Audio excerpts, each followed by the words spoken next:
aware that 99% of prayers in Africa is as a result of failed policies? Bad leadership.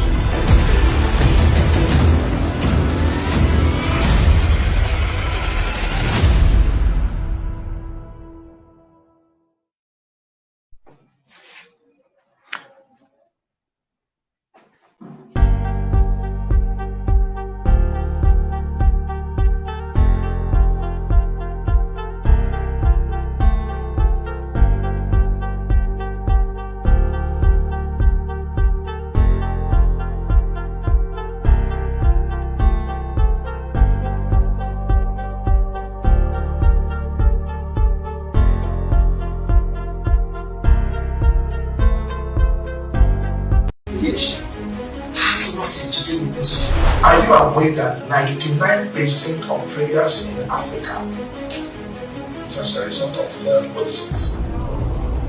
Bad leadership.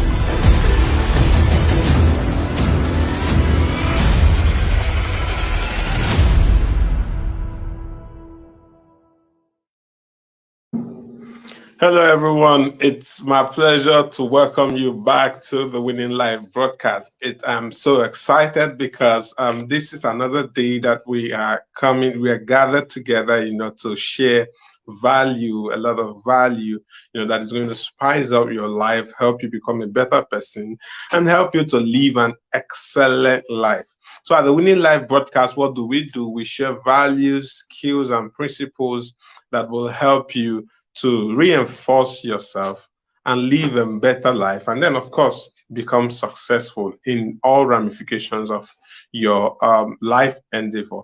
So it's my pleasure to have you back right here on my wall, and then for people who are watching on YouTube to this morning, the 18th day of June 2022. Last month we dealt on the personal development series, and this month we've been through and we've been dealing on marriage and relationship, and this is a very critical aspect of your life, of our life, of every other person's lives, because you cannot live a successful life if you don't have a relationship or a marriage that is working.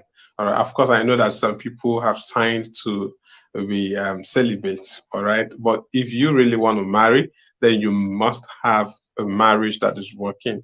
And that's why we've come to this month dealing on this seriously. If you've not watched the past two episodes, the previous two, most recent previous two episodes, which deals on this, then I want to encourage you to really do that.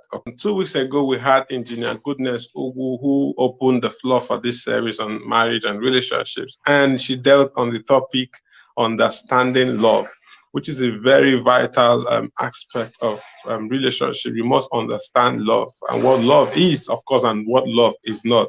So she said a lot of things which I would encourage you to go and watch. It's on my wall, and of course, it's also on my YouTube channel. Then last week we had Dr. Ofoma Nwachukwu Onwuka, who dealt on Before You Say I Do. In a way of recap, she mentioned 10 things that you must pay attention to before you accept, or before you propose, or you accept any marriage proposal. And a lot of things she mentioned. So you've just got to go and look it up on the stream or on YouTube. All right, very important. But to point out just a few things she said that marriage is going to shape you. Marriage is going to shape you, and marriage is going to determine the quality of life that you're going to live.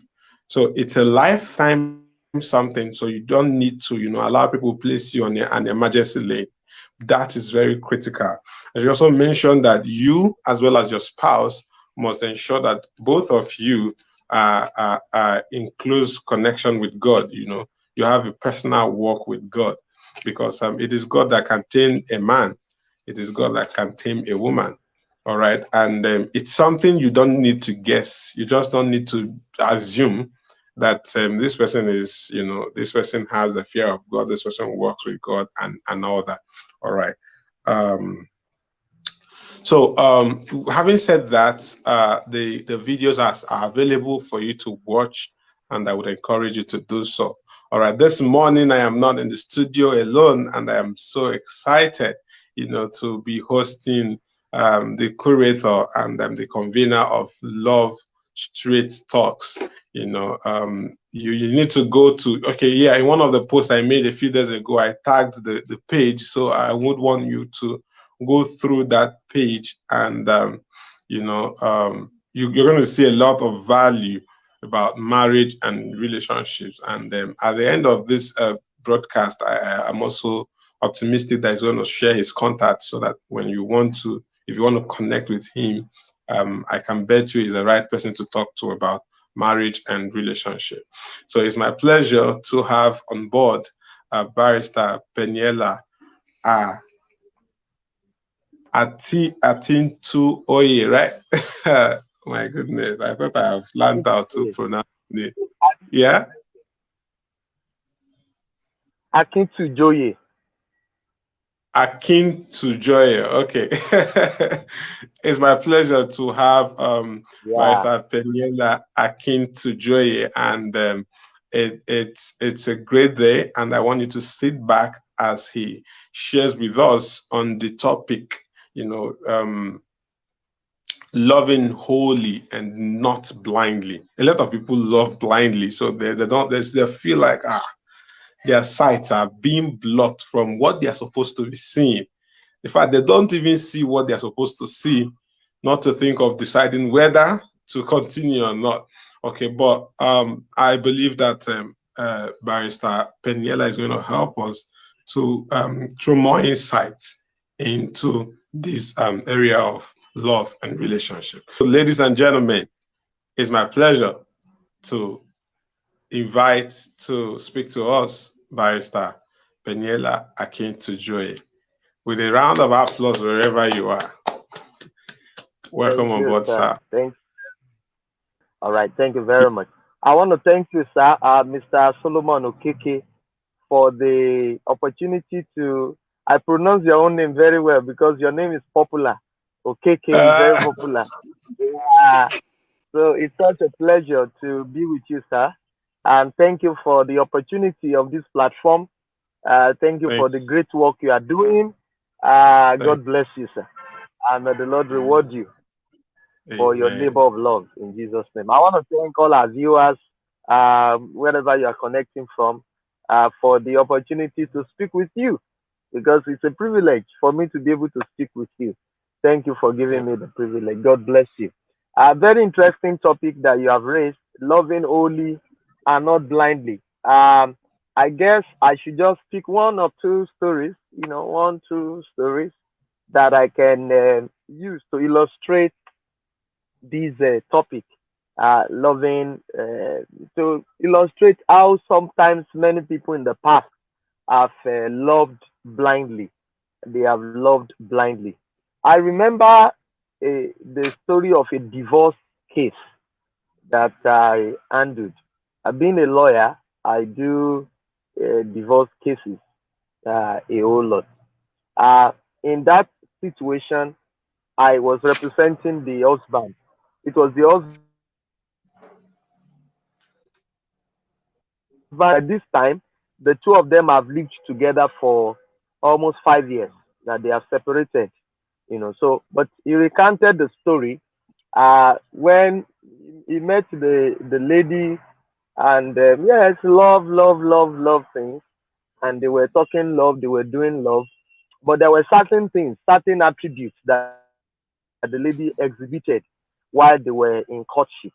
Number one, he admitted that the woman was hot tempered while they were in courtship. Hot tempered to the extent that there was an occasion wherein, in the process of being angry, she broke his television. She broke his television, just smashed it, out of anger. And he didn't see any danger sign. he was still in love, and he continued. The other thing was that the woman told him that the father was late, told him that the father was late, so he had no access to the father. All the premarital counseling that ought to be done according to the culture of the church of that lady, she told the pastor that her husband was working in South Africa, and that her husband to be was working in South Africa, and that he was not going to be able to make any of the premarital counseling. So that was what she told the pastor, and therefore all the premarital counseling that they ought to have had, they didn't have any of this. So everything was just rush. Everything was just covered up until the two of them got married. Only that it later after they got married, one of these days the husband was going through the notes of the wife and came across a letter written by the father of the child, disowning the child and her mother. Yes. And then he was like, I thought you said the man was dead. And that was where, now, the day he eventually packed out of the house, you imagine that a man was the one who later packed out of the house that he paid for and brought his wife into. Their marriage was full of trouble, was full of pain, was full of quarrel. And on this fateful day when he eventually packed out, the wife had removed a knife at him, had brought out a knife at him, with threat that she was going to stab him. So he had to rush out of the house in order to save his life. And that was the last time he went back to that house. The woman, in the process, seized his official car, seized the laptop that was given to him at his workplace, where all his official documents are stored. And this is somebody who is an accountant, seized all of these things. So that is the first story I want to use to illustrate my point. Many times, in the name of love, we ignore very cogent danger signs that God in his infinite mercy brings to our attention when we are in courtship. Somebody who out of anger breaks a television, I thought that should have been scary enough for the man to have taken some steps backward to reevaluate, and to see to it that that problem is sorted before they ever go into marriage. And if it is not sorted, that should have been enough warning sign to make him to backtrack and come out of that relationship. Somebody who exhibits tendencies of violence, whether it's a woman or a man, is a no-no. It's a no-no. There are some of our ladies, sisters who are hearing me now. You are hearing me now. Your boyfriend has been giving you slap like coconut, has been giving you slap. Anytime you have done something that is that he does not find very funny and is provoked, he gives you a dirty slap, but you are still in love, because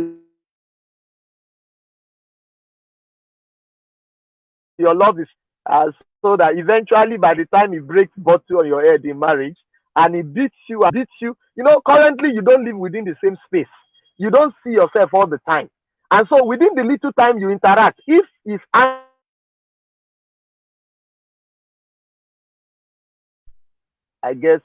within the little time you interact, if he can get that angry with you to the extent of being physically violent towards you. Now imagine when you live within the same space, because what marriage does is that marriage makes it, if you are angry against someone, what makes marriage very challenging is that someone that is making you angry, you have to still sleep on the same bed. You have to still live within the same roof. There is no opportunity for you to avoid each other. Maybe if you are able to avoid each other, maybe your anger can subside. Maybe you can be distracted from the anger. But the challenging thing about marriage is that the woman or the man that is driving you crazy, that is making you angry, is within the same space with you. So that if you have no self-control, you know, there is no way you will not unleash a present continuous anger and violence on that person. So I am wondering that some of you are in relationships at this level where the guy or the woman is exhibiting tendencies of violence, but yet you believe you are in love. You know, you believe you are in love.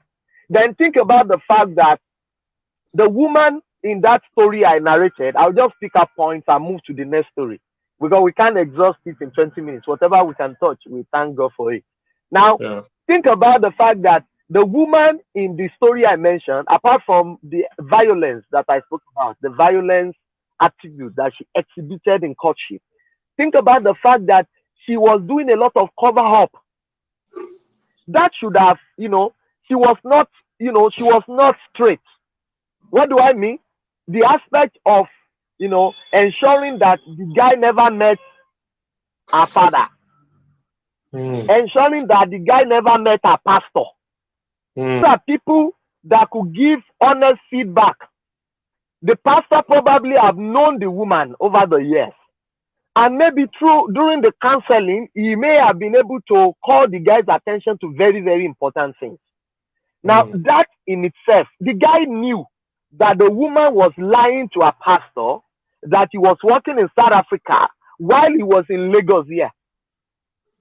And the man feels that a woman that can lie to her pastor will not be lying to you in marriage. Why do you ever think like that?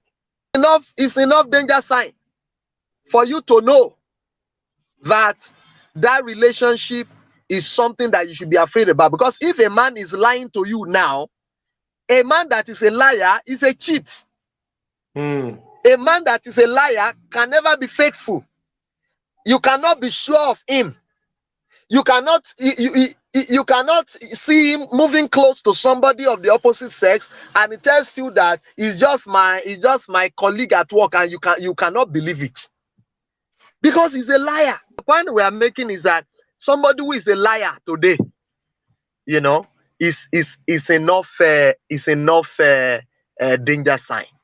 I want you to know, generally speaking, because I see that our time is running, that one of the greatest insurance for a peaceful marriage in the future is for you to be in a relationship with someone who is genuinely born again. Who is genuinely born again. Because it is someone who is genuinely born again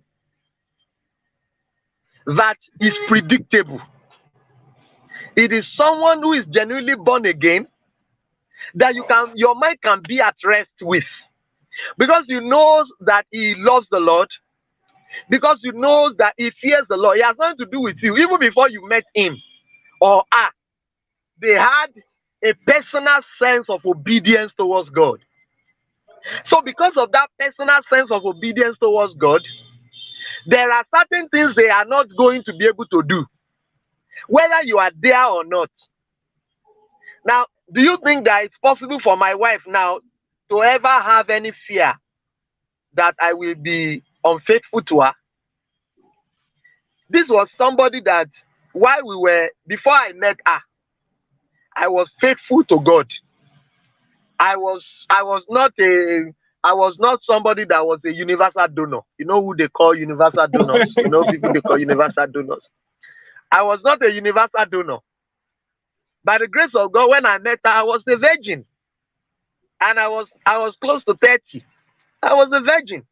And I was not a virgin that is only keeping his genitals pure, whereas his mouth is busy. His hands are busy. You know, those kind of virgins. No, that was not the type I was. By God's grace and his help, I was a virgin who was living in purity. We were in relationship for 4 years. For 4 years. We were in courtship for 4 years. Wow. And for the 4 years, I never saw her nakedness. I never saw it. I didn't even see her breast. And I never touched it before. For the 4 years.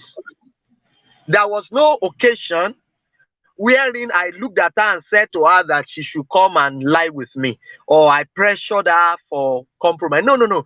Because I had a personal consecration to God. What a blessing for you to be in a relationship with someone who has a personal consecration to God. It's a blessing. A personal, it has nothing to do with you. Even before you came, that consecration was standing. It was a personal honor to God that if God says, I don't want this, God says this is a boundary I don't want my children to cross, the guy has agreed with God. The woman, the lady has agreed with God. My God. And has submitted to it willingly and happily, not somebody who is grumbling. Or, you know, some people who are following God, obeying God, but they are grumbling. They are not really happy about it. But this is somebody who already understands that, yes, it's for our good, it's for our benefit, and has agreed with God. You see?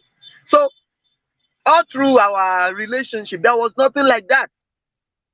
The very first time I was going to see her breast or see any of her nakedness or touch it was on our honeymoon. They call it wedding night, isn't it? I guess they call it wedding night. Yes, that was the first time after about 4 years of relationship. Now, do you think that such a person will now feel that I am good? If I was not running around that time, is it now that I'm married I will be running around?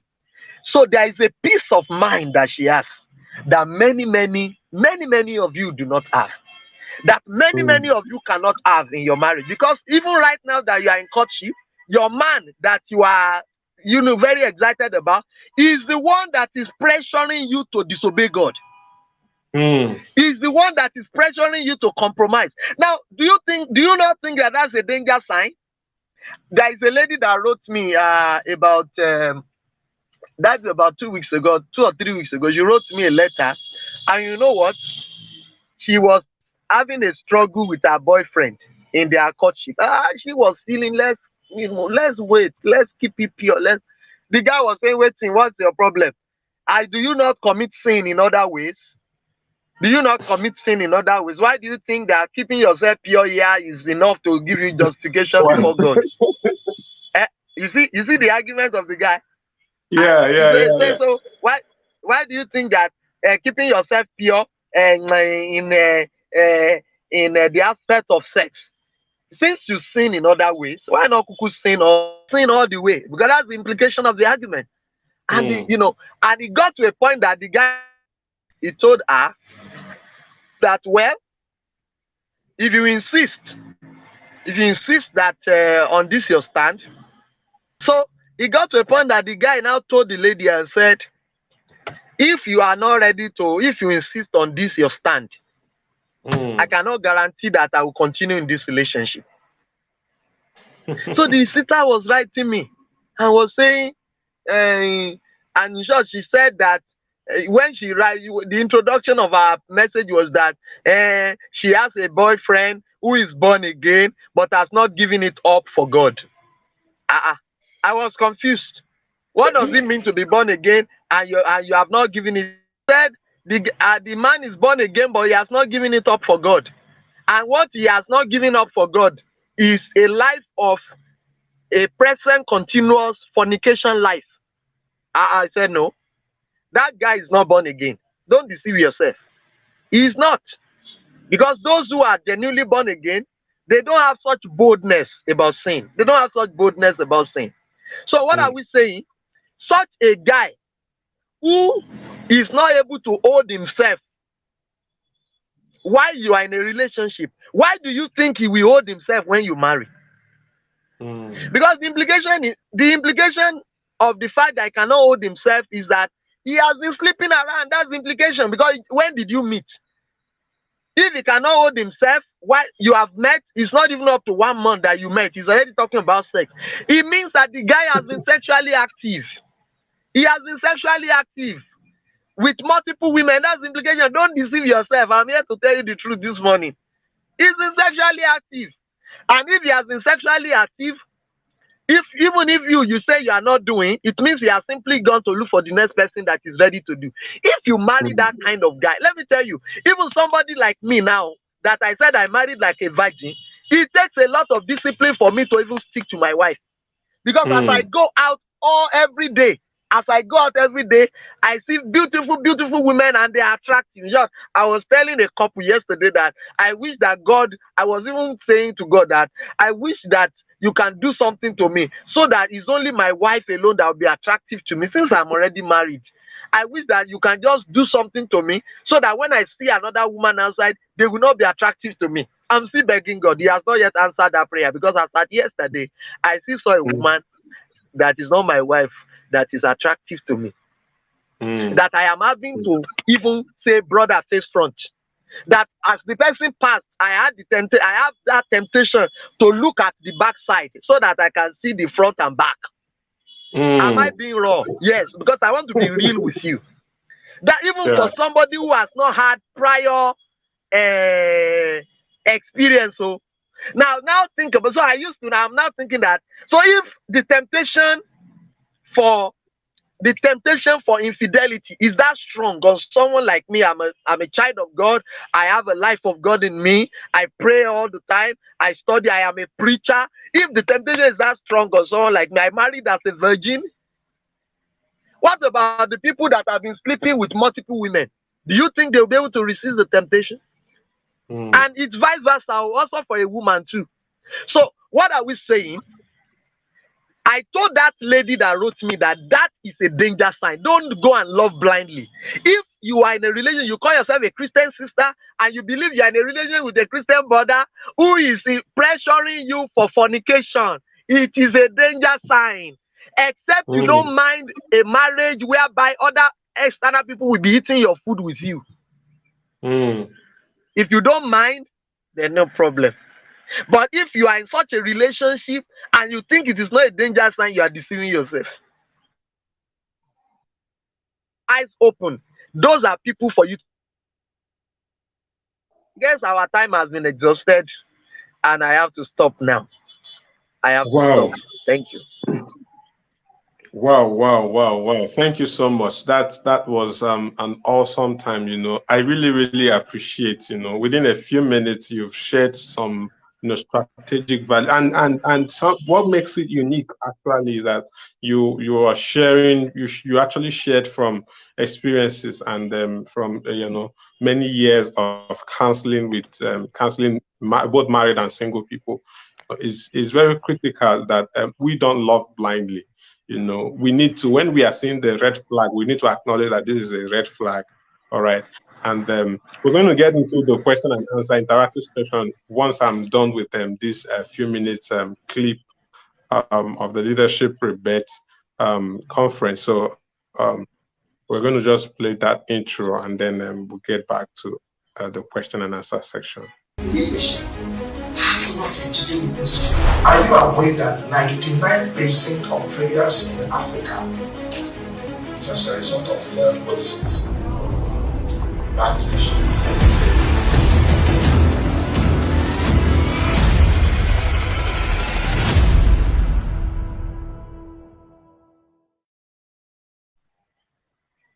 All right, so that was an intro, an advert from the Leadership Rebate Conference, which is coming up in the city of Enugu on the 23rd of July.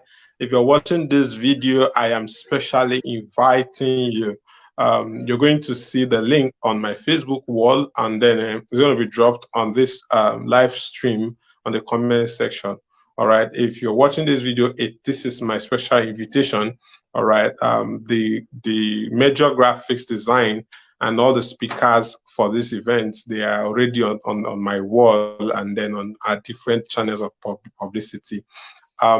We're expecting to have about 500 leaders, young, emerging, old, established, elderly, and all that. Leaders who are going to be in that event to learn how to lead excellently. So this is my special invitation to you, and it's going to be an awesome. So don't miss it. Just register to reserve your own seat. All right. So back to Barrister Peniela. It's an amazing section, and then I am sure that the people who are watching us and a lot of people who will still watch this video, they must have learned, or they will learn a lot of things, especially within these few minutes that you shared. Now, my question is, how do you love wholly? You know, your session was bordered on not loving blindly, but it's also important we talk about loving wholly. You know, we agree with that. All of us are not, no human being is perfect. All right. But when it comes to the extreme, you need to, you know, find your way. You need to, you know, decide not to continue.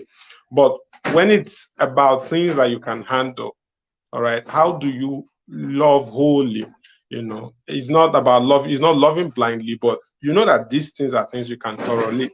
How do you put in your best into ensuring that you love the person who you are in a relationship with?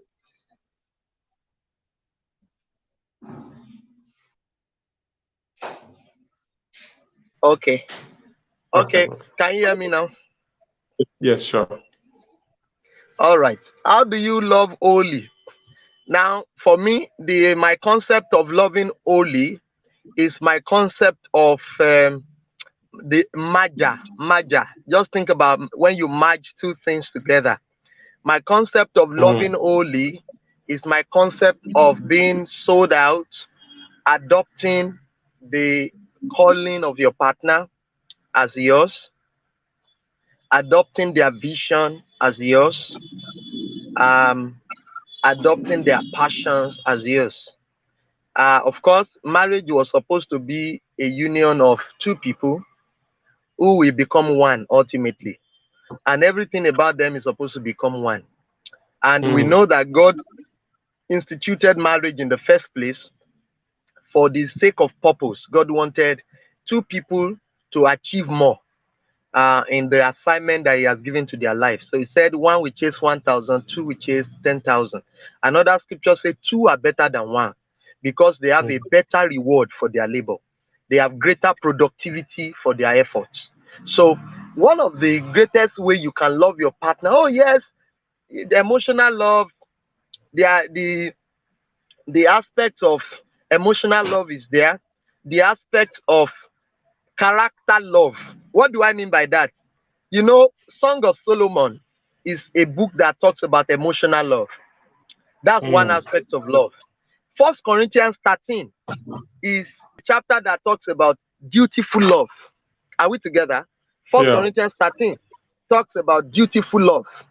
So now the aspect of love is kind, love is patient, love does not think of his own alone and all of that.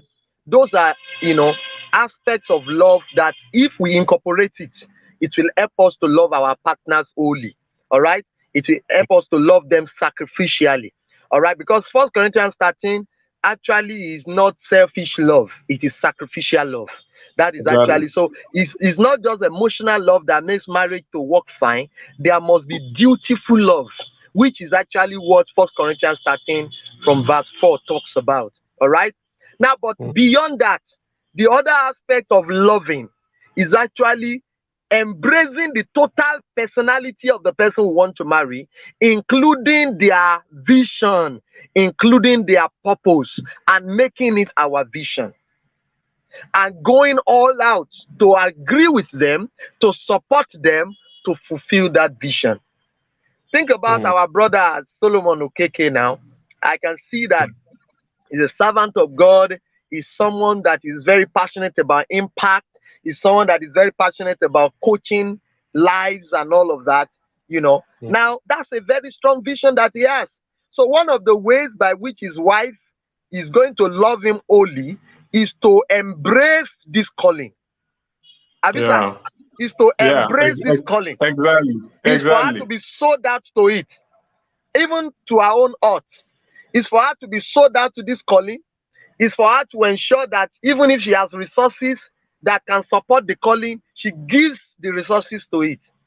So when we embrace the calling and the passion and the vision of our partner, that's one great way to love them wholly. The other aspect is to embrace even the interests of our partner and their love objects. The interests and love objects. As little as that is, there are some people that their interest is actually Manchester United. Is it not funny? Some people, Very their funny. love object is Chelsea. Some people, their love object is football. Some people, their love object is politics. Some people, their love object is ministry. You know, some women, their love object is, think about, their love object is investment.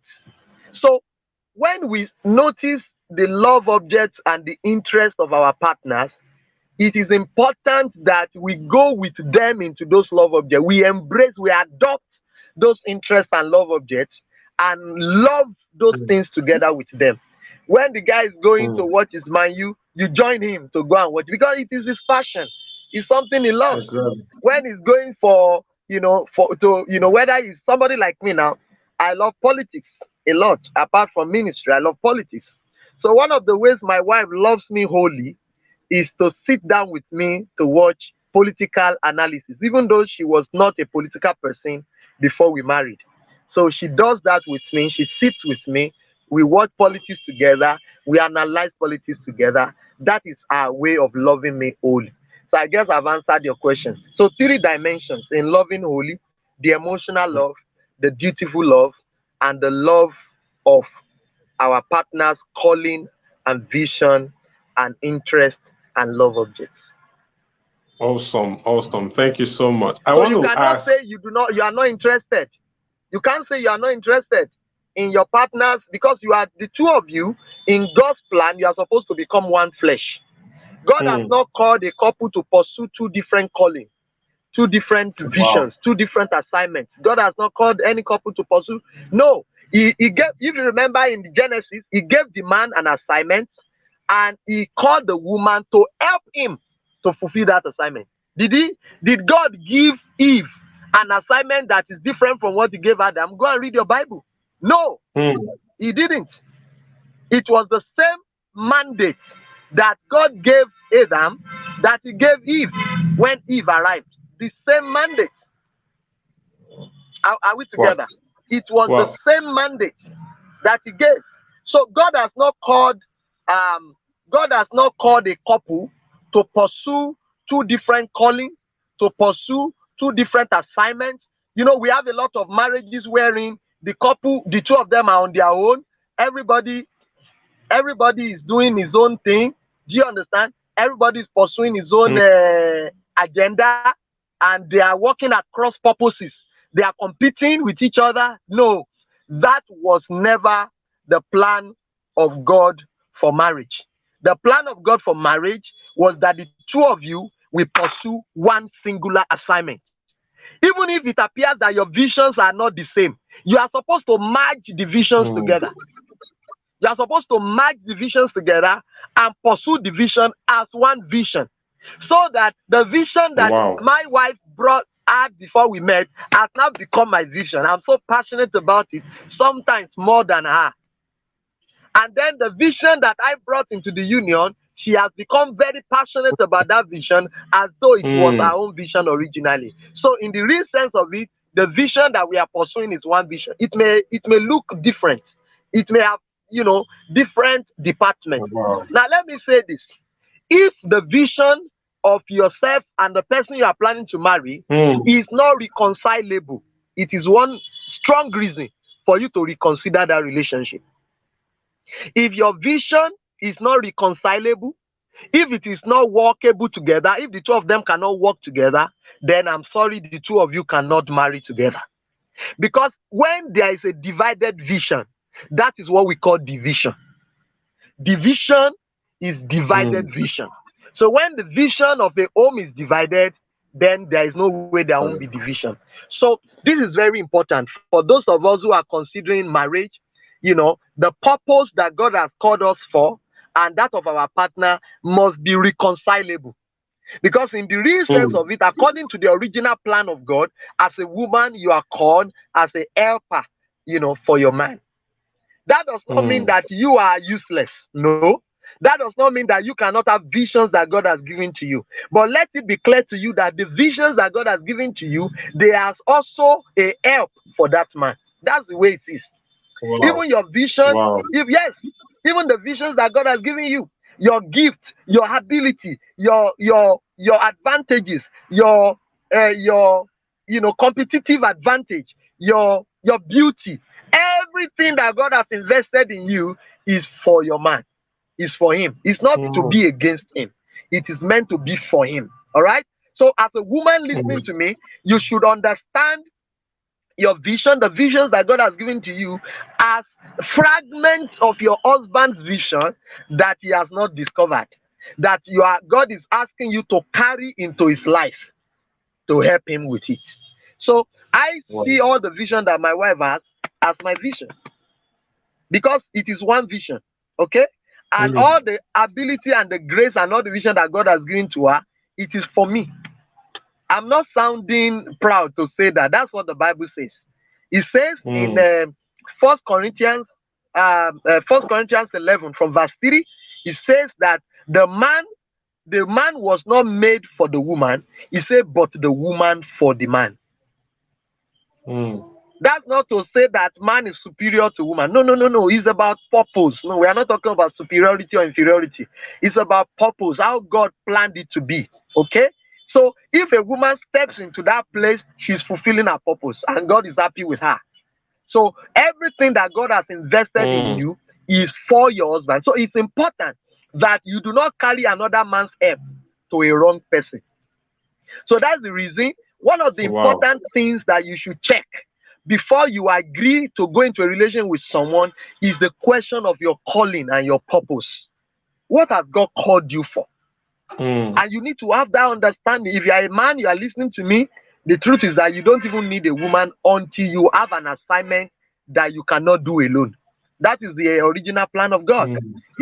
So as a man, you need to have a sense of your calling. As a woman, you also need to have discovered what God is calling you into. So when you have that understanding, it will help you a lot not to make the wrong choice of a partner. So this is very important. So, but if you have found out that God is calling you together, and your calling and assignment, they're agreeable, then the next thing to do is to adopt the other person's, adopt each other's visions and make it one vision. And then the two of you should pursue it together. Put all your resources into it. All right? And don't say, exactly. we are spending money for your own vision. No. His vision is your vision. And as a man too, you should be able to go extra mile to spend money to ensure that that woman is fulfilling her vision, because that vision is your vision. That is how to love wholly. Exactly. That brings to mind the scripture that says that one shall chase 1,000 and two shall chase 10,000. Now, if in marriage or relationship, the vision has been, merged to be agreeable, they've been agreed together, and then they've been merged, and they are now one vision. Now, it means that there is a multiplicity effect, because two people are now, now pursuing one vision. That means that instead of achieving what one person will achieve, they will achieve what two people will be able to achieve within that one vision, and that multiplies it by more productivity. Exactly.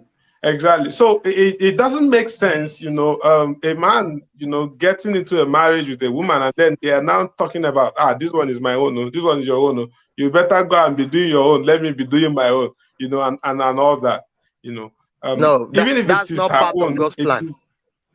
Even if it is her own, it has become your own once you got married. Yeah.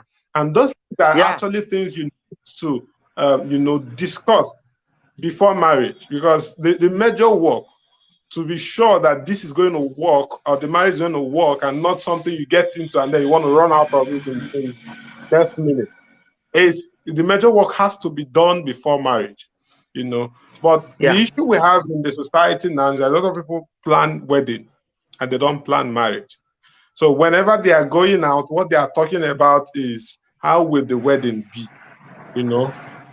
This is how I want it to be. I want it to be classic. I want my wedding gown to come from here. I want this. I want that. They are just going, taking ice cream, shawarma, pizza, and everything, going, and they are not about sensitive things about marriage, and which part of one of the most important things to be discussed is your purpose, your vision. What's the plan? What is the plan? And then you'll be able to find out where you can be part of the plan, and one where you can be part of the vision and see if this thing is going to work even in the future. All right, that was awesome. I want to quickly ask, you've talked about you looking at seeing the red flags, and of course, I know that it is not once you see a red flag that you quit. So my question now becomes, at what point can you hear me? Yes, I can hear you. But my Okay. earpiece is not responding. That's why I'm having to, yes. Okay. Go So ahead, I'm hearing you. my question now becomes, at what point do you back off from a relationship where you're to wait, trying to mend that relationship, trying to mend that man, trying to have that woman become better in a relationship, and then, or do you back off? At what point? That's the question. At what point do you call it a Okay. quit? Okay, I Or think that's a very or important do you question. get or do you get to quit immediately you notice any issue, anything that is not corresponding with your values? I didn't hear the final part. What did you say? Do you get to quit immediately you notice anything that is not in consonance with your value as a person? Okay. Now, thank you very much. Now, there are some things that are fundamental. There are some things that are fundamental.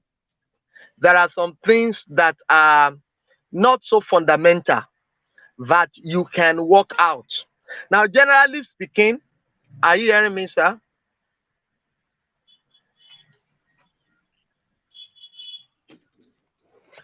Hello? Yes, sure. You can hear me? Yes. Now, generally speaking, the attitude that we must maintain in relationship must not be an attitude that easily boats out when we are seeing a weakness or defect. It must generally be an attitude that is ready to work at it, especially with the mentor that we have had. That's another important point that I have raised in passing. It is very, very important that we have a mentor over every courtship, every relationship. It's very important. The reason is because when you want to do this work of repair that we are talking about, it is often easier for that repair to be done if a higher authority person is involved than for you that you are the partner of the person you are trying to change. I don't know if you hear me clearly. Now, between the two of you, there is total informality. So if you want to carry out any change, any amendment, it is always easier that a third party that the two of you both respect is involved. And that's why every relationship ought to have a mentor, a discipler over that relationship. Now, however, I have said that if there is an issue that is very, very persistent that you are trying to change, you can work hand in hand with that person that you recognize as your mentor and discipler over the relationship to help you to work through that. But there are some issues that are fundamental. There are issues that are fundamental that can actually suggest that you are even relating with somebody who has not known the Lord at all. Yeah. Are we together? There are Yes. issues that are fundamental. The example that I gave. Now, our brother mentioned that yes, the difference between a Christian, a genuine Christian who has been born again, and somebody who has not been, is that a genuine Christian is not that a genuine Christian cannot sometimes make mistakes. But when a genuine Christian makes mistakes, you will notice that they are penitent, they are remorseful, they are repentant, and they usually will not sit down in that error. they will quickly come out of it. Are you there? You think about a sheep and a pig. Think about a sheep and a pig. You know that if a sheep mistakenly enters into muddy, dirty smelling water, is it that it's not possible for a sheep to enter into a dirty water? It's possible. It can happen mistakenly. But how will you know that this is a sheep and not a pig? The moment that sheep steps his leg inside that muddy water, it will come out of it immediately and begin to shake his body off from it. But what about a pig? A pig will sleep there. You will see from the countenance of a pig that is the natural habitat of the pig. That is the home. It's home. It's home. It's his home. It's there. It feels convenient. So when you, for instance, meet a guy who is very convenient in sin, it is a sign that he may not have met the Lord genuinely. We must not window dress it, because that's what the Bible says. If you read 1 John chapter 3, it says that they that are born of God do not make a practice of sinning, because the seed of God is in them. That's what the Bible says. It says if you see a man who makes a practice of sinning, he has not met God. That's what the Bible says. Go and read it. It's in your Bible. Go and read it. That's what it says. When you see somebody who is convenient, I know people that after they violate a woman, their conscience does not even trouble them. They are convenient. They are happy with it. They have nothing pricks them. There is no godly sorrow. You know what we call godly sorrow? Yes, and there is no genuine desire. You know, when a genuine Christian who is genuinely born again, when he falls into sin, number one, I said he will rush out of it. He will be penitent, and you will see that determination that he doesn't want to do it again. He doesn't want to make that mistake again. But when you are dealing with unbelievers, their name may be Solomon, not Brother Solomon Okeke. He's a coincidence, please. His name may be Solomon, his name may be James, his name may be Joseph, but as long as he is an habitual, present, continuous sinner, and who does not care about, who is happy about it, who is proud about it, like that brother I told you about, who is even fighting the girlfriend about it, don't deceive yourself. That man is not born again. That's what the Bible tells us. He's not born again, because if he is born again, he will not have that audacity. The seed of God that is in him will not give him that permission. He will not feel convenient to do that. So if you are such a man, I'm telling you, you are not Jesus Christ to save anybody. You are not Jesus Christ that can save. If it is such a fundamental flaw, if I am your pastor, I will tell you, run for your life. You can go and be interceding for that brother somewhere in a safe place. The reason is because in the process of you saying you want to change and convert him, he will violate you. But even you are still trusting God for the grace to stand, to maintain your stand. Now, if you are not dealing with somebody that does not believe in holiness, doesn't believe in purity, he will be sleeping with you, will be compromising your own Christianity. After a while, he will kill it. He will use his own water to extinguish. So this is the reason. If it's a fundamental flaw, think about the person that is violent, that one that is breaking television. That's fundamental. That one that is breaking television in anger is a fundamental flaw. Now, you may not immediately come out in that case. You may still bring that person to your pastor to say, sir, there is a fundamental problem here. You understand? You know, but if after a while, a considerable time that you have labored to change it and the person is not responding to change, then you have tried. Run for your life, because you cannot love your neighbor more than yourself. Isn't it? Exactly. What the Bible says, love your neighbor as yourself.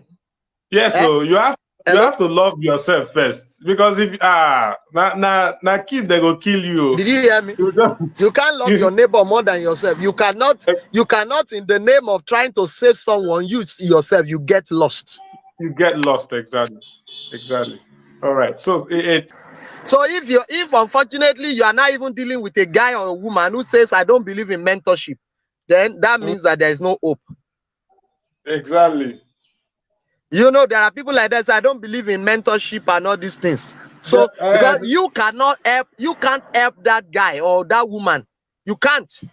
So the only person that can help is somebody that is an authority figure that you can respect. So if it's not somebody that says, I don't believe in all this mentorship and all of that, then you know that there's no hope. So there's no point wasting your time further. So that in the process of redeeming somebody, you yourself, you don't enter into a ditch. Run for your life in such a case. Yeah. Thank you so much. We've spent well over 1 hour here, and this is why we're calling it a wrap. I so much appreciate you, Barrister Peniela. I would want you to, give your parting word. What do you advise young people? What do you advise people who are in relationships? What do you advise older people or even people who are married about how they can love wholly as a parting word, how they can love wholly and not blindly? Okay, well, you see, my advice to those who are in who are single is that the greatest thing that will make your marriage to work is usually the least that we pay attention to. The greatest thing that will make your marriage to work is the life of Christ, which can be described as the fruits of the Spirit oozing out of your life. Wow. It will look as though, is that all? That sounds so simple. Now, but it's not so simple. It's it sounds so simple, it sounds so basic, but you know that it is so elusive for many people. Most people don't have the life of Christ. I'm not talking about the life of Christ by just confession. I'm talking about the life of Christ by practice. The life of Christ by practice, the life of long suffering, the life of forgiveness, the life of patience, the life of forbearance, the life of being a merciful person. You see, those are all the attributes of the fruit of the Spirit, and those are the life of Christ. In marriage, those are the things that will make marriage to stand, though. I'm telling you the truth. And I hope and I wish that you are in a church. I wish that you have mentors who teach you these things. And I wish that you go out of your way to seek training, teachings that will help you to mature in the fruit of the Spirit. I'm telling you, it sounds simple, but that is the fact. When you enter marriage, it is not romance that keeps your marriage going. Now, when you do not have the fruit of the Spirit, your romance dies. You will not even remember romance at all. You will not even know what it means to be romantic. When the two of you fight yourselves very well, and you do not have the fruit of the Spirit to quench the fire. There is always fire in marriage. There is always disagreement. There is always, quarrel. In terms of, there is always misunderstanding. And if you do not have the fruit of the Spirit in abundant supply in your life to quench that fire, your romance will be dead. There are marriages wherein the husband has not said I love you to the wife in 5 years, because that is dead already. It's dead. They have fought to the point that nobody can bring his or herself to even making such a statement. It is too heavy to say. It's too costly to say. So I want to beg you, as from now that you are single, pay attention to your growth spiritually. Pay attention to your spiritual growth. Pay attention to your development in the fruit of the Spirit. Seek mentors, seek messages, seek books that teach you spiritually and how to mature in the fruit of the Spirit. That is the greatest ingredient that will make your marriage to work. Don't forget I told you, this is a great secret. And don't forget I told you, and I want to do something about it. This is the same counsel I have for married people. This is the same counsel. Many people say marriage is tough. My own marriage has not been tough. By God's grace. Do we have misunderstanding? Yes. But is the house on fire? No. because there is the fruit of the spirit to quench it. There is quarrel, but they don't last. Do you see the point? There is quarrel, but they don't last before they are resolved. There is no malice. We don't keep malice because it's not part of the new life of Christ in us. Does not agree with malice. There is misunderstanding, but they are quickly resolved. So there is peace. There is joy. There is fulfillment. We are enjoying it. We are not enduring it. So if anybody, I'm telling you, I'm not trying to impress you. I'm telling you the truth. 100%. I'm enjoying my marriage. So, and if you want to know how to enjoy it, what is making it to work, I've told you. What's making it to work is Christ, is the life of Christ that the two of us are pursuing every day. Every day we are saying, I don't want to speak, I don't want to react, I don't want to act unlike Christ. So even when my partner has offended me, I'm thinking, how will Jesus respond? If I claim that Jesus lives in me, how will he respond to this? And that is what has made the wine and the romance to remain. So if you are paying your attention on romance, all of you that you're in courtship, all you are doing is to go to Domino's, is to go to this, you are just kissing, you are touching. That's all you are doing. Because you think that it's romance. Marriage is all about romance. You will get the shock of your life. I hope you can pay attention on what I've just told you now, so that you can truly enjoy your marriage. God bless you. Thank you so much. Wow, thank you so much. Thank you so much. Finally, I would love you to talk to us about your platforms, the Love Straight Talk. How can people benefit from your platform? How can people benefit from your if you have a book, your courses, your trainings, and all that? All right. Okay. All right. Thank you. There is a blog that we run. We write every Sunday by 5 p.m. Every Sunday by 5 p.m. That's been on for, the thing is going close to 3 years now. Every Sunday by 5 p.m. So if you go to